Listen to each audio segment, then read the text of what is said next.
Our course is really a cross-section of history, economics, math, art, through the lens of clothing design and creation.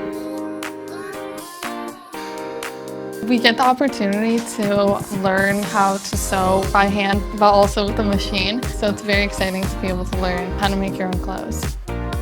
There is a sort of joy in creating something that is tangible and you can hold it in your hands when you're finished with it.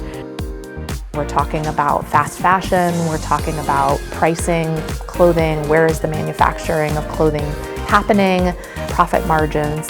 We're also talking about the history of making clothing, and then fashion as a form of art. We have 3 projects throughout the term. They made a tote bag first, they're making a pair of pajama pants, and then they have a choice project at the end.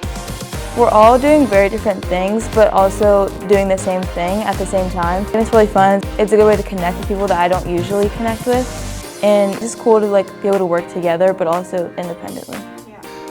We're hoping the kids will take from this sort of a sense of the value of some of the material goods that they experience every day, because clothing is kind of a part of who we are.